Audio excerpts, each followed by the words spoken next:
Buenas noches, estudiantes. Today we're going to be talking about the grammar topics from Capítulo 1B, Chapter 1B. So make sure you have out your notes. If you didn't get a copy of the notes to fill in during class, you can go to my website and find them on my website. Alright, let's get started. I'm going to start out talking about indefinite articles. You guys have already seen the indefinite article, or the definite article is el and la. These articles mean the. But we have another type of article which is called an indefinite article, and this article means a or an. And that article is the articles un and una. Okay? So un is the masculine indefinite article, and una is the feminine indefinite article. So for example, if before you would have used el libro for the book, you can use un libro for a book, or la silla for the chair, una silla for a chair. And the reason we have indefinite articles versus definite articles is sometimes you're referring to a specific object. In that case, you would use a definite article. If you're referring to an object in general, then you would use the indefinite article. For example, it could be completely different meanings if I tell you, bring me the book, or bring me a book. Okay? When I use el libro, I'm referring to a specific book. If I used un libro, I'd be referring to any book in general.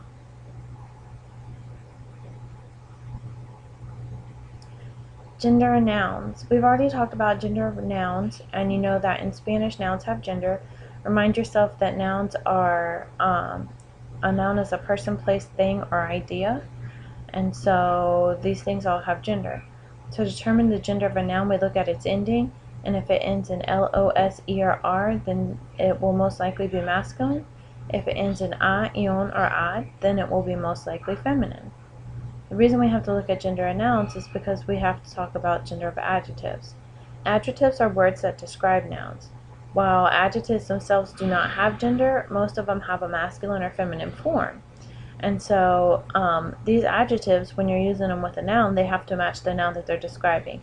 And we call this gender agreement.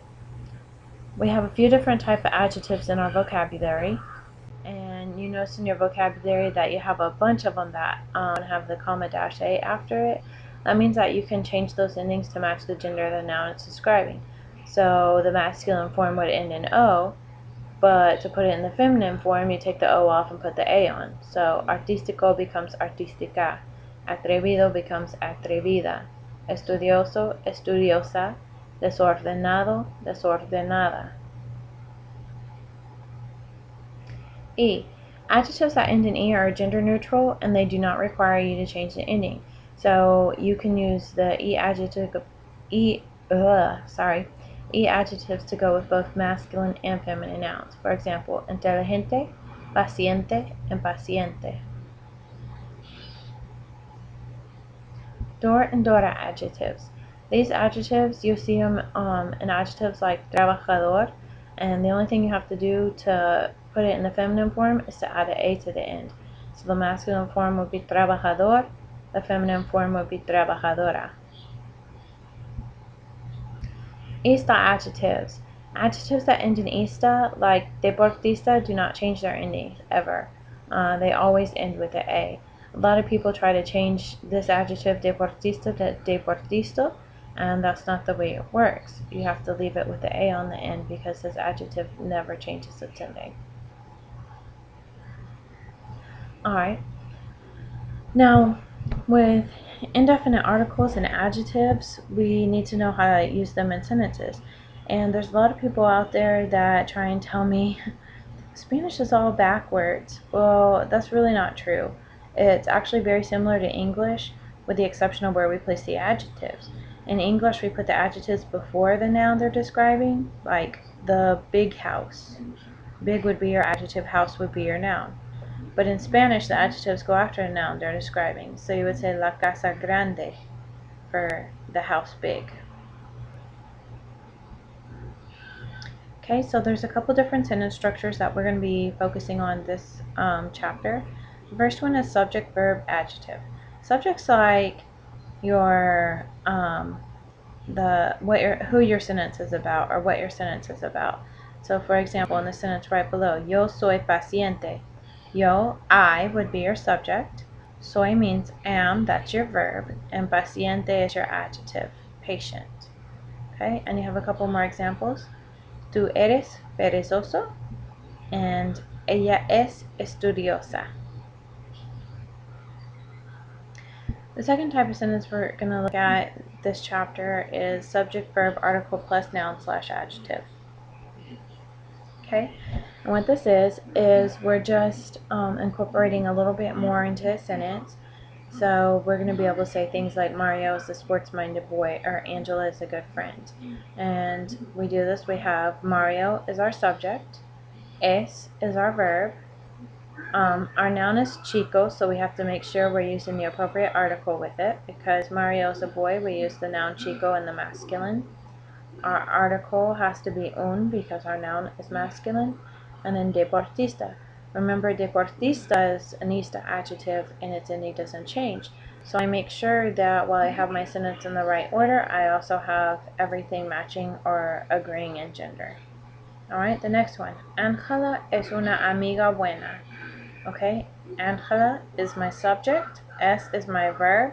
I'm using amiga as my noun, so because Angela is a girl, I'm going to use the feminine form. Because the noun is feminine and in its feminine form, we're going to use the feminine article, una. And because our noun is feminine, we have to use the feminine adjective, buena. Alright, I could change this. Let's say Angela was a boy. Let's say she was Andres. So if I took the same exact sentence and used Andres with it, then that would make Andres es un amigo bueno. So notice how I changed the article to un, amiga to amigo, and buena to bueno. And that's because my subject would have changed to the masculine form. Alright, no and muy, where do they fit in the sentence? Well, that's really easy. No goes before the verb, and muy goes before the adjective. So for example, if I wanted to say, David is not a nice boy, I put no before my verb. Es is my verb, so David no es un chico simpático. If I wanted to say that Brianna is a very sociable girl, then I put muy before my adjective, sociable, and keep the rest of the sentence the same. Brianna es una chica muy sociable. Alright, now it's your turn. You're going to take the information you got off the video this evening, and you're going to write out these sentences in the correct order. So, for example, I'll do the first one with you. I have chica una talentosa será es. Okay, well first I have to find my subject. My subject of this sentence will be Sara. Okay, then my verb, es. Then my article, una. My noun, chica. And my adjective, talentosa. So in the end this comes out as Sara es una chica talentosa. You need to do numbers 2 through 6 on your own, on your paper. And at this point, you may want to pause the video because I'm about to stop it. Buenas noches, estudiantes.